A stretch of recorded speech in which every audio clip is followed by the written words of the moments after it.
어떻게 전도적 삶을 살 수 있을까라는 제목으로 하나님의 말씀을 전하겠습니다.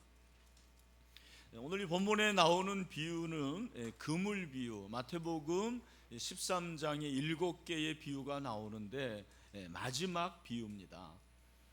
예수님께서 이 비유를 말씀하셨을 때 아마도 갈릴리의 어부들이 그물을 던지고 물고기 잡는 것을 보시면서 말씀하신 것이 아닌가 생각합니다. 왜냐하면 비유라는 것이 그 당시에 이스라엘 백성들이 익히 알고 있는 일상의 재료를 가지고 하나님 나라를 가르쳐 주신 것이기 때문에 그렇습니다. 저는 이 말씀을 보면서 예수님은 참 농촌에도 친숙하셨고 어촌에도 친숙하신 분이었구나. 씨 뿌리는 비유, 가라지 비유 이런 것들은 다 그죠? 또 그 보물의 비유도 밭 안에요. 그래서 농촌에 친숙하실 뿐만 아니라 오늘은 그물의 비유를 통해서 어촌에도 참 친숙하신 분인 것 같아요. 저는 외람됩니다만 농촌에도 친숙하지 않고 어촌에도 친숙하지 않는 그런 사람인 것 같아요. 하나님께서 은혜를 주셔가지고 어촌 출신의 아내를 맞이했습니다. 그래서 통영인데 제가 그 처가댁에 가면 통영에 벌써 가까이 가면 냄새가 나요. 바다의 비린 냄새. 제 아내는 그 냄새가 그렇게 고소하다고 그럽니다. 고소하대요. 참 신기한 거죠. 오늘 이 본문에서 예수님이 천국은 이러이러하다 그랬는데 천국은 뭐라고 그랬습니까? 마치 바다에 치고 뭘 치요? 그물을 치고 각종 물고기를 모으는 그물과 같다 그랬습니다. 여러분 갈릴리 호수가 사실은 호수예요. 바다가 아닙니다. 굉장히 넓은 호수인데 그 갈릴리 호수의 북쪽에 물고기들이 그렇게 많이 있대요. 25종류 정도의 물고기들이 거기서 서식을 한다 이렇게 알려져 있습니다. 그런데 가장 유명한 물고기 이름이 뭔지 아십니까? 베드로고기예요. 이름이 베드로고기인데 이름 들어보면 굉장히 은혜스러우니까 맛있을 것 같잖아요. 별로 맛없습니다. 한번 가셔서 드셔보세요. 근데 여러분 물고기를 잡는 방식이 여러 가지인데 가장 일반적인 게 뭐죠? 낚시로 잡는 거.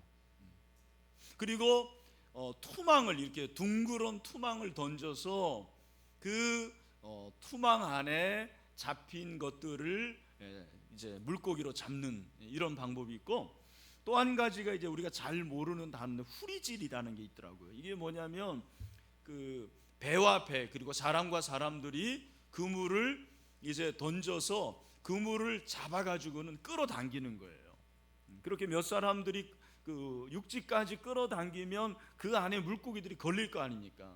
그래서 그 물고기들을 어떻게 합니까? 분류를 해요. 오늘 본문에 보면 어부가 그렇게 분류를 합니다. 어떻게 분류합니까? 48절에 보니까 그물에 가득함에 물가로 끌어내고 제 생각에는 예수님께서 지금 말씀하신 것이 이 후리질로 고기를 잡는 것이 아닌가 생각해요. 이 어부가 이제 물고기를 잡았는데 그 물고기를 분류를 하는데 좋은 게 있고 못된 것이라고 했어요. 우리말 성경에. 좋다라는 것은 여러분 물고기가 뭐 착하고 나쁜 물고기가 어디 있겠습니까? 그죠? 여기서 좋은 물고기라는 것은 보기에 좋다라는 말이에요. 아름다운 크고 보기에 좋은 물고기는 어떻게 해요? 그릇에 담아요. 왜요? 먹으려고. 식용으로 사용하고 또 어떤 것들은 내다 팔 수도 있겠죠. 반면에 못된 것이라고 그랬는데 이 못된 것을 원어로 보면 어떤 의미냐면 오염됐다 그런 의미예요. 그래서 기형된 물고기 있지 않습니까? 그렇게 보기 좋지 않고 또 뭐 기형으로 오염된 물고기들 작은 물고기들은 어떻게 한다 그렇습니까? 던진다 그렇게 말씀을 하고 있습니다. 우리는 여기서 이제 질문을 하게 되는 거죠. 왜 예수님께서 그물의 비유를 말씀하셨을까? 저는 이제 처음에 이 본문을 보면서 예수님께서 이 말씀을 하신 이유는 그물을 저는 이제 복음으로 보고 어부는 우리 그리스도인들, 물고기는 뭡니까? 세상 사람들. 그래서 복음을 던지자, 복음의 그물을 던지자 이렇게 생각했어요. 설교 제목도 처음에 그렇게 정했는데, 이제 설교 준비를 하면서 제가 키스터메이커라는 신약학자가 쓴 책을 읽었는데, 거기에서 이제 이분이 그물의 비유를 예수님이 말씀하신 목적에 대해서 아주 굉장히 명백하게 얘기를 하더라고요. 제가 설명을 할게요. 읽어드리겠습니다. 예수 그리스도를 따르는 제자는 남자이건 여자이건 자신의 일상생활의 영역에서, 이게 중요해요, 일상생활의 영역에서 모든 사람들에게 그리스도를 증거하여 그들을 교회로 데려와야 될 의무가 있다라는 것을 가르쳐주기 위해서 이 비유를 말씀하셨다라는 거예요. 여러분 이해가 되십니까? 저는 이 말씀을 이 글을 읽으면서 그렇구나. 여기서 중요한 게 뭐냐면 모든 그리스도인이 복음 전도자라는 거예요. 아멘을 안 하시네 여러분. 여러분 모든 그리스도인들은 복음 전도자들입니다. 그죠? 모든 그리스도인들이 복음 전도자라는 말을 다른 의미로 하면 뭐예요? 전도적 삶을 살아가야 된다라는 거예요. 어떤 삶을 살아가야 된다? 전도적 삶. 여러분 우리가 이제 복음적, 학문적 이런 말을 하는데 전도적이라는 말은 잘 사용 안 해요. 제가 한번 처음 사용해 봤는데, 이 전도적이라는 말은 전도를 알아야 돼요. 여러분 전도가 뭡니까? 전도라는 것은 요즘에 이제 세상 사람들도 전도라는 말은 안 하지만 전도사라는 단어를 사용하더라고요. 들어보셨어요? 그래서 어떤 제품을 샀는데 너무 좋다 그러면 그 제품을 만나는 사람마다 소개하고, 그리고 이게 너무 좋다라고 칭찬하고, 그런 사람들을 뭐라고 그럽니까? 전도사라고 그러죠. 그 제품의 전도사. 들어보셨죠 여러분? 저는 감사의 전도사예요. 그래서 가는 곳곳마다 감사일기를 쓰라고 하고, 감사가 너무 좋습니다, 감사하면 감사할 일이 생깁니다 라고 전도하는 그런 감사의 전도사. 여러분 어떤 전도사입니까? 그런데 정말 우리가 전도해야 될 것이 복음이죠. 복음을 전도해야 되는 거예요. 여러분 복음을 전도하는 것이 뭔가? 우리가 전도라는 말을 많이 들어봤지만 전도의 어떤 신학적 의미를 잘 모르는 것 같아요. 제가 오늘 간단하게 정리를 3가지로 해야겠습니다. 여러분 꼭 기억을 하십시오. 첫 번째, 여러분 복음을 전도한다라는 것은 신학적으로 선포한다 그 말이에요. 복음을 선포한다. 복음을 어떻게 한다고요? 선포한다. 헬라어로 케루소라고 하죠. 그래서 예수 천당 불신주 여러분 예수 믿으십시오 그렇게 외치는 거를, 그게 전도예요. 그게 다. 두 번째, 복음을 전도한다고 했을 때 이 전도라는 것은 기쁜 소식을 전한다 그런 의미가 있어요. 헬라어로 유앙겔리온 그렇게 얘기하죠. 여러분 복음 전도는 슬픈 소식을 전하는 게 아니에요. 나쁜 소식이 아닙니다. 아무리 내 마음이 슬프더라도 복음을 전도하는 것, 복음을 증거하는 그것은 기쁜 소식을 전하는 것인 줄로 믿습니다. 그 다음에 3번째는 뭐냐면 증언하는 거예요. 헬라어로 마르투레인 이렇게 얘기하는데, 내가 체험한 것을 간증하는 거. 증언이 다른 말로 하면 간증하는 거예요. 내가 예수 믿어보니까 정말 내 마음이 평강합니다. 예수 믿어보니까 내 마음이 기쁩니다. 예수 믿어보니까 내 삶이 바뀝니다. 그래서 여러분들의 간증, 내가 그래서 신일교회 오니까 신일교회가 이렇게 좋습니다라고 누구누구에게 말하는 거, 그게 다 전도예요. 자, 3가지. 자, 첫 번째는 뭐라고요? 전도한다라는 건 뭐예요? 선포한다. 두 번째는 기쁜 소식을 전한다. 3번째는 뭐예요? 증언한다. 아시겠죠? 꼭 아시기를 바랍니다. 그래서 이 복음 전도를 전도적이라고 그랬는데, 적이라는 게 전미사잖아요. 전미사죠. 제가 사전을 찾아보니까 이 적이라는 것은 어떤 성격을 띠거나 그에 관계된 그 상태로 된 이러한 뜻을 지닌 전미사예요. 여러분 잘 생각해 보세요. 우리가 지금 복음을 전한다. 이 복음을 전한다라는 것이 그 성격을 띈다. 전도적이라는 것은 늘 우리가 그러한 전도적인 성격을 가지고 살아야 된다라는 거예요. 그리고 날마다 전도에 관계된 삶을 살아라는 거죠. 전도에 관계된 말을 하고 전도에 관계된 그러한 행동을 하고, 그리고 날마다 전도하는 상태가 돼야 되는 거죠. 늘 그런 상태가 되면 누구를 만나든지 또 어떤 곳을 가든지 호시탐탐 누구에게 복음을 전할 것인가, 이런 것들을 생각을 하는 것입니다. 여러분, 그렇다면 제가 한번 질문을 해볼게요. 여러분이 정말 내가 복음을 전하는 복음 전도자라는 것에 대해서 동의가 되십니까? 네, 한 5명 정도 되는 것 같아요. 또 다른 질문. 그러면 여러분들이 내가 복음 전도자다, 전도적인 삶을 살아야 된다는 이 얘기를 들었을 때 여러분 굉장히 행복하십니까? 즐거우세요? 기쁘세요?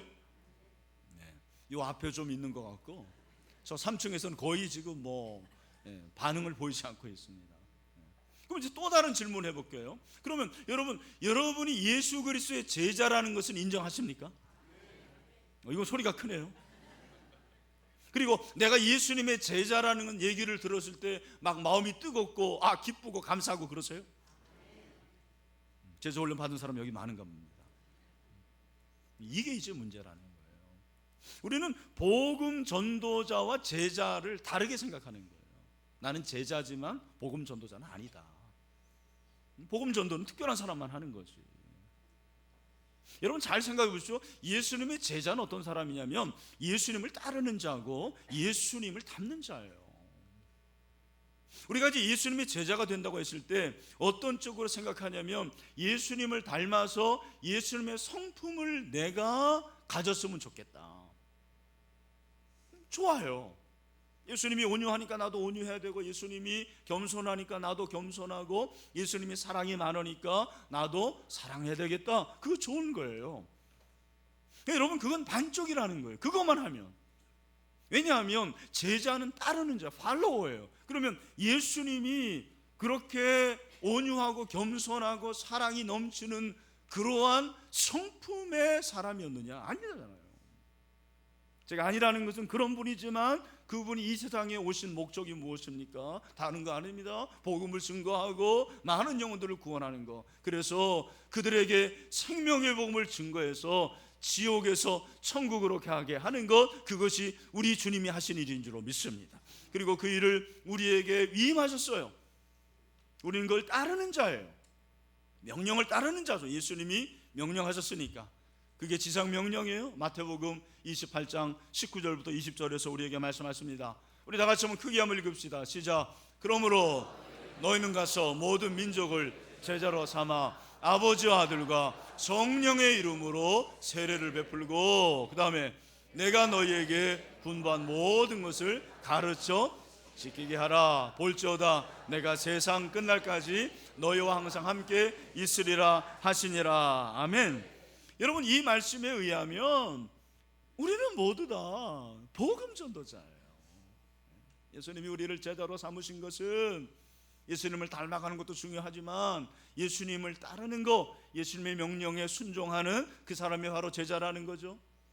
그러니까 여러분, 그런 원칙에 의하면 나는 제자인데 복음 전도하는 건 상관이 없다라는 건 말이 안 되는 거예요. 복음 전도라는 것이 늘 우리의 일상에서 나타나는 거예요. 여러분, 돈을 버십니까? 여러분, 돈 많이 벌기를 원하세요? 이거 거짓말하고 있잖아요, 여러분. 돈 많이 벌기 원하시죠? 많이 버시기를 축원합니다. 근데 여러분, 그 돈 벌어서 뭐 할 거예요? 해외여행 가실 거예요? 맛있는 거 먹을 거예요? 집 살 거예요? 좋은 차 살 거예요? 여러분, 다 그렇게 하십시오. 그런데 여러분, 우리가 돈을 벌었을 때 그 돈의 최우선의 사용처가 어디에 된지 아십니까? 저는 하나님 나라인 줄로 믿습니다. 복음이에요, 복음. 저는 여러분이 꼭 그렇게 되길 축원합니다. 여러분, 많이 버셔서 선교제 교회 세우세요. 1,000만 원, 2,000만 원이면 돼요. 여러분, 돈 많이 버셔서 우리 이제 분리개척 시킵니다. 다음 주에 계약해요. 저 생각해 봤습니다. 야, 우리 교회 돈 없는데 7억이라는 돈이 어디 있습니까? 그럼 믿음으로 하는 거예요. 하나님께서 그렇게 사용하실 줄로 믿습니다. 여러분 직장인이세요? 여러분 직장인들이 내가 승진하는 이유가 뭡니까? 여러분들이 CEO가 나왔으면 좋겠거든요. 그게 왜 되는 거예요? 복음 전도거든요. 그 복음을 통해서 하나님의 영광을 나타내는 거, 그게 바로 복음 전도의 사명이라는 것입니다. 여러분, 저는 목사입니다. 목사인 저도 내가 정말 집중하지 않으면 복음 전도 외에 다른 것에 관심을 더 많이 갖는 거예요. 목사가 존재하는 이유가 복음을 위해서인데, 전도하는 것을 위해서인데, 제가 자칫 잘못하면 신방하고 행정하고 노회일에 참석하고 회의에 참석하고 그러다 보면 본래의 하나님이 나를 부르신 그 전도는 내가 잊어버리는 거예요. 내가 전도적인 삶을 살아야 되는데, 저는 저와 여러분의 패러다임이 바뀌게 되기를 주님의 이름으로 축원합니다. 여러분, 왜 나는 복음 전도라는 사실을, 왜 전도적인 삶을 살지 못할까? 오늘 저는 본문에서 그 원인을 하나 찾습니다. 그것이 무엇이냐면 하나님 나라에 대한 인식을 제대로 못하는 거예요. 예수님이 금을 비유를 말씀하신 그 주제의 목적이 무엇이냐면 하나님 나라예요. 여러분, 하나님 나라가 대한민국, 일본, 미국, 중국 그런 나라가 아니잖아요. 하나님 나라가 뭡니까? 하나님 나라는 보이지 않는 나라예요. 하나님 나라는 무엇입니까? 하나님의 통치를 받는 거예요. 한번 따라합시다. 하나님의 나라는 하나님의 통치를 받는 것이다. 우리가 이 부분을 놓치기 쉽습니다. 하나님의 통치가 내 삶에 있느냐라는 거예요. 복음 전도라는 것은 내가 입을 열어서 전도하는 것도 중요하지만 내 일상의 삶에서 하나님의 통치를 받게 되는 거죠. 하나님의 통치를 받아서 말을 하고, 하나님의 통치를 받아서 일하고, 하나님의 통치를 받아서 다른 사람들과 관계를 맺는 것입니다. 내 삶의 모든 영역에서 하나님의 통치를 받으면 내 삶이 곧 복음 전도예요. 그것이 전도적인 삶이 되는 것입니다. 그렇게 되면 내 가정에 하나님 나라가 임하는 거예요. 우리 가정이 천국이에요. 내가 있는 그곳이 천국이 되는 것이죠. 여러분의 직장, 여러분의 사업장, 여러분의 이웃, 여러분의 신일교회가 하나님의 나라가 이루어지고 하나님의 통치를 받을 때 천국이 임하게 될 줄로 믿습니다. 여러분, 그것이 바로 전도적인 삶이에요. 신앙생활과 복음 전도, 전도적인 삶을 여러분 별개로 생각하지 마세요. 사실 내가 생활하는 그게 바로 복음 전도고 그것이 전도적인 삶이라는 거죠. 그렇다면 우리가 구체적으로 어떻게 전도적인 삶을 살 수 있을까? 제가 오늘 두 가지를 여러분들에게 제시합니다. 첫 번째는 복음의 궁금증을 일으키는 그리스도인이 되시기를 바랍니다. 복음의 뭐를 일으키라고요? 궁금증. 복음의 뭐요? 궁금증이에요. 여러분, 제가 만약에 금천구청역에 나아가서 띠를 띠고 예수천당 불신지역, 여러분 예수 믿지 않으면 지옥에 갑니다, 예수 믿어야지 천국에 갑니다, 그거 전도예요, 전도 아니에요? 전도입니까? 전도 아닙니까? 전도예요. 케루소예요. 선포하는 거예요.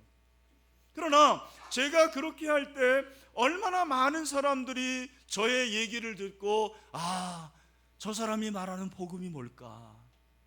나도 천국에 갔으면 좋겠다. 나 지옥에 가면 안 되는데. 그렇게 생각하는 사람이 몇 명이나 될까요? 여러분, 그런 사람들이 많지 않을 거예요. 왜? 오늘날에는 이러한 전도가 사람들의 마음을 움직이지 않습니다. 아니, 않는다고 말하면 그거는 잘못된 거고 움직이기가 힘든 거예요. 사람들의 마음이 그렇게 여유가 없어요. 순수하지 않습니다. 과거에는 그냥 예수천당 불신지역 최건동 목사님이 말씀하셨을 때 그 얘기만 들어도 회개하고 잡아가는 역사가 일어났거든요. 우리가 그런 권능이 있지도 않고 사람들이 그렇게 순수하지 않아요. 여러분, 역사적으로 보면 초대교회 성도들 다 복음 전도자였대요. 우리는 뭐 베드로, 야고보, 요한 이런 사람들만 아는데 초대교회 성도들이 대부분 복음 전도자였는데 이 사람들이 평신도들이었습니다. 평신도들. 그래서 기록에 보면 이들이 삶의 현장에서 복음을 전했다고 그랬어요. 각 분야에 스며들어서 복음적 삶을 살았어요.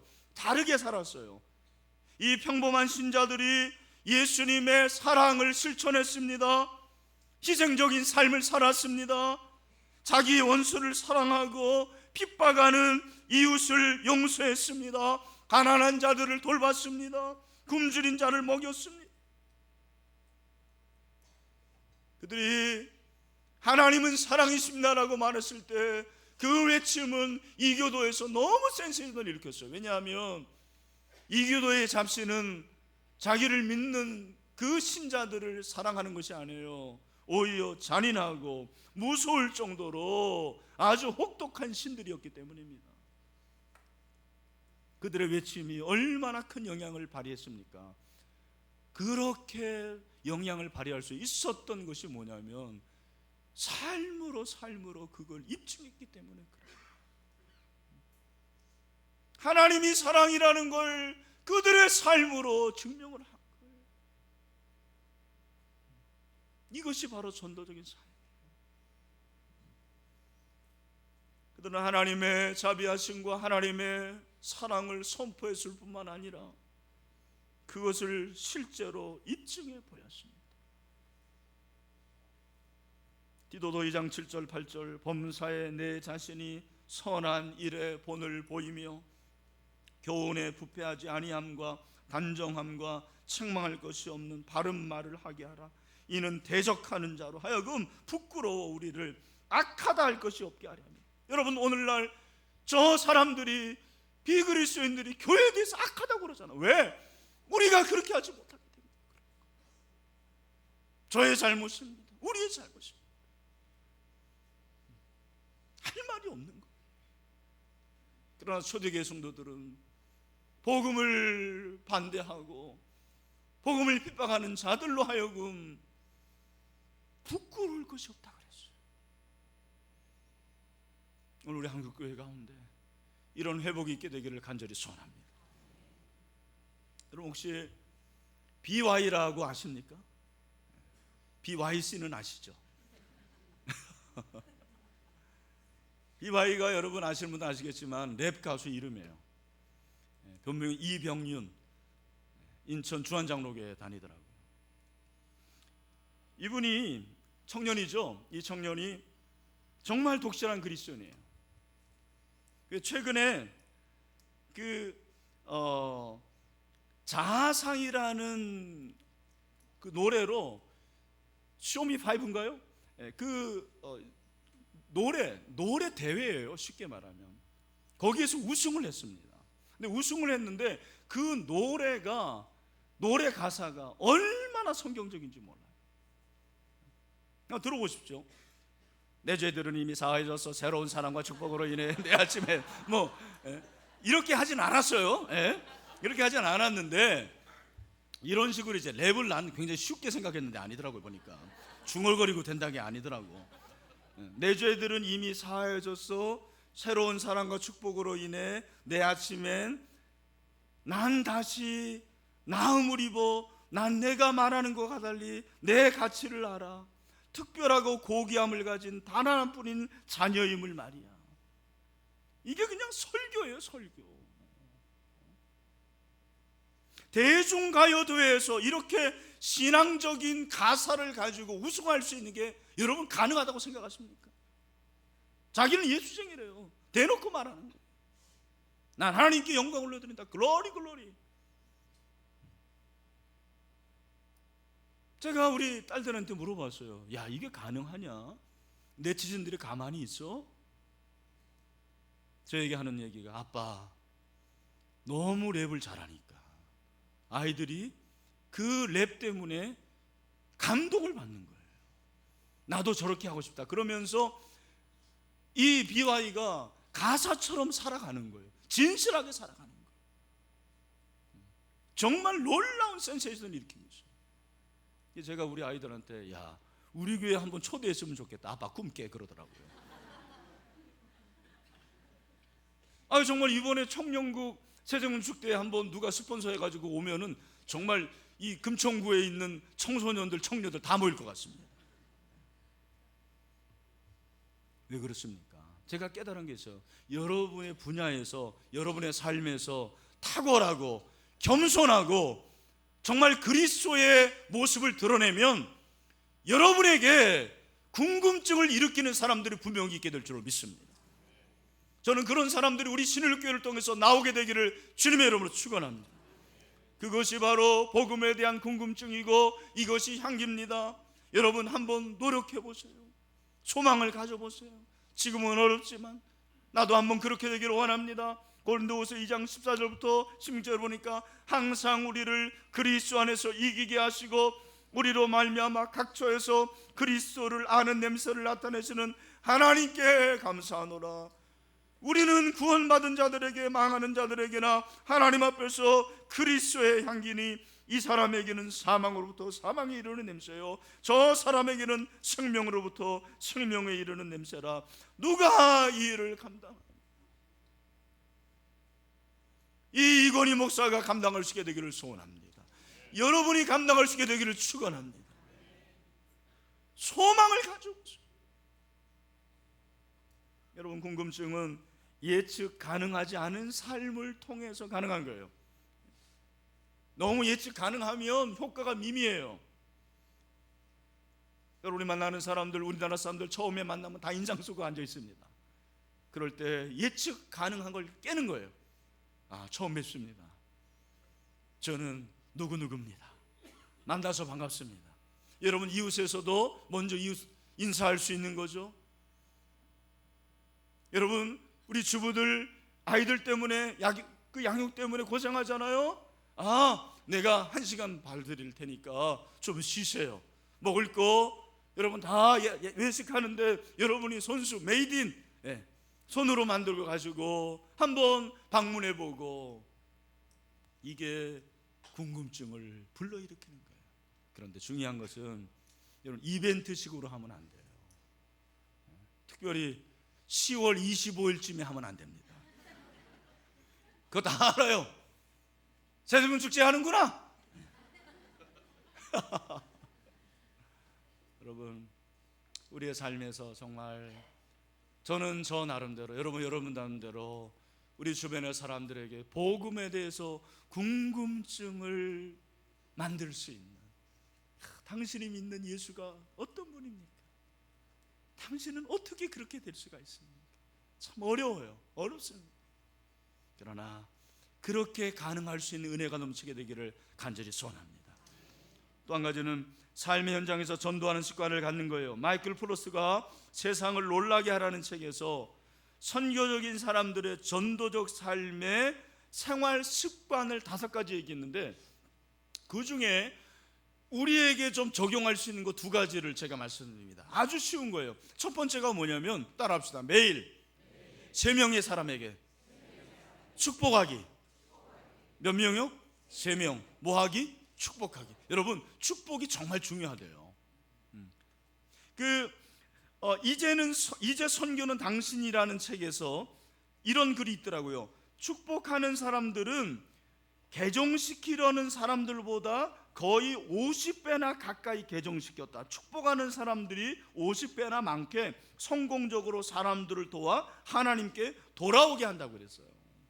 여러분들이 이제 태신자를 정하고 그 사람이 예수 믿기를 원하면 어떻게 하면 되냐면 축복하세요. 아버지 축복합니다. 문자로 사랑하는 아들아 축복한다. 카톡 보내고 여러분의 친구들에게, 여러분의 이웃에게 직접 말할 수도 있겠죠. 미사김 축복해.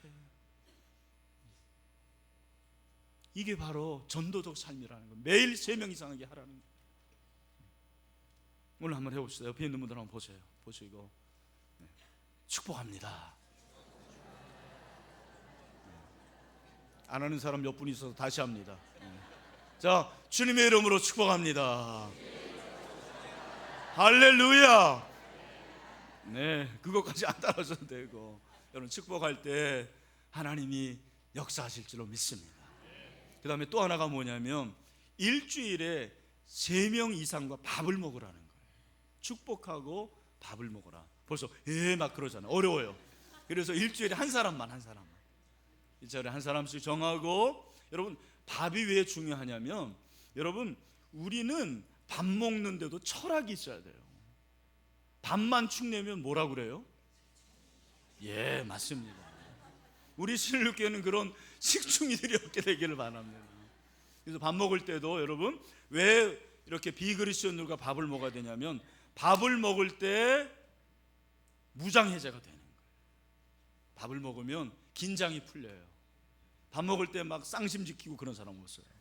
그래서 내 얘기를 하고 상대방 얘기를 들어주고, 참 밥 먹는 게 좋은 것 같아요. 비싼 거 안 먹어도 돼요. 김치찌개, 된장찌개 그냥 먹어도 되는 거예요. 네. 여러분, 이렇게 여러분들이 전도적 삶을 생활하라는 거예요.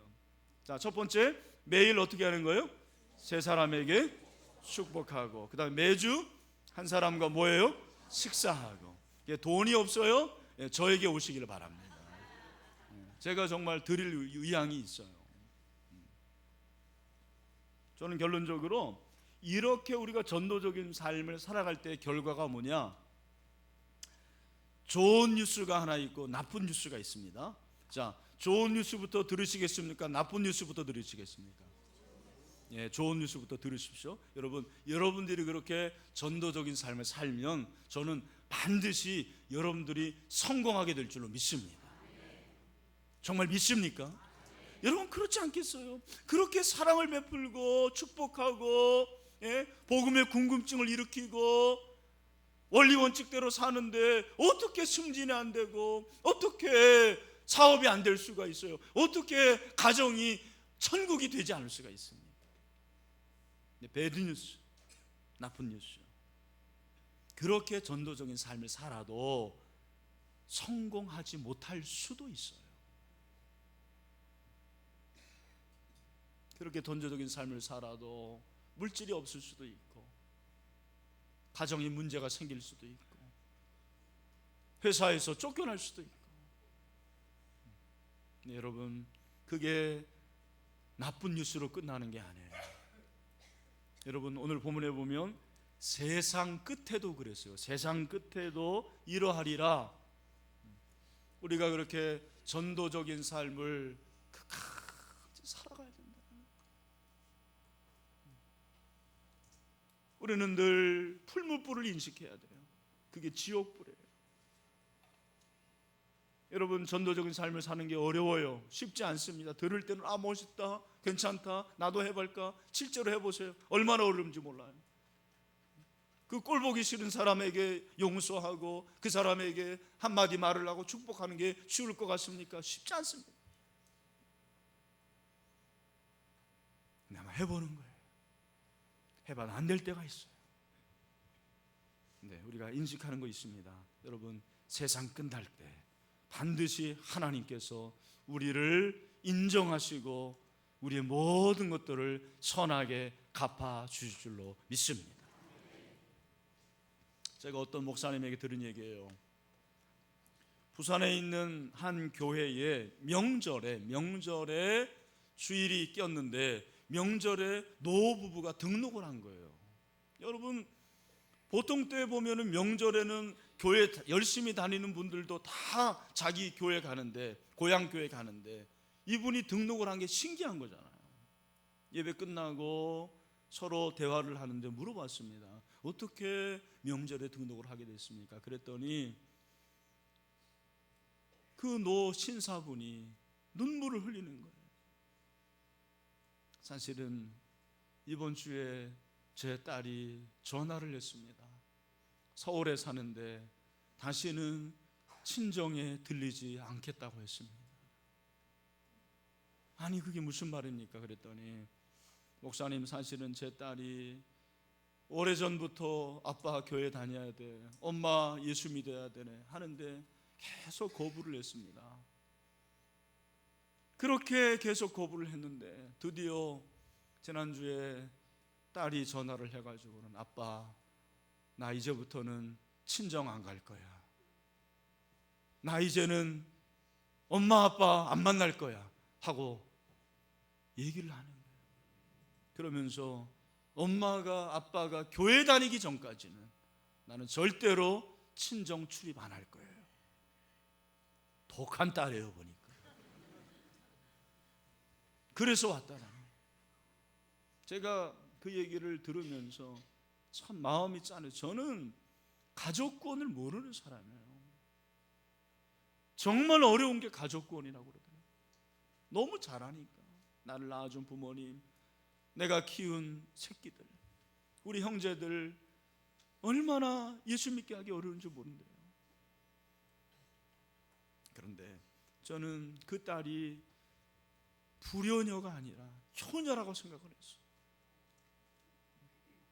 그 부모님에게 용돈 두둑히 줄이고 해외여행 시켜주고 전자제품 다 사주고, 그리고 지옥 가면 뭐합니까? 풀무불에 던져주면 뭐합니까? 그 딸의 마음속에는 엄마 아빠를 진정으로 사랑하는 마음이 있는 거예요. 자기가 가는 천국에 가기를 원했던 거죠. 그 마음이 통했어요. 여러분, 전도적인 삶을 살아가는 것이 쉬운 게 아니에요. 때로는 고난도 있고 환난도 있고 알아주지 않고 여러 가지 아픔이 있습니다. 그러나 우리가 끝까지 세상 끝날까지 주님이 오시는 그날까지 이 전도적인 삶을 살아가는 거예요. 그래서 저 여러분 모두가 전도적인 삶을 통해서 많은 영혼들을 구원하고 우리 주님의 기쁨이 될 수 있게 되기를 주님의 이름으로 축원합니다. 우리 다 같이 일어나겠습니다. 우리 마지막 가서제자 삼으라 이 찬송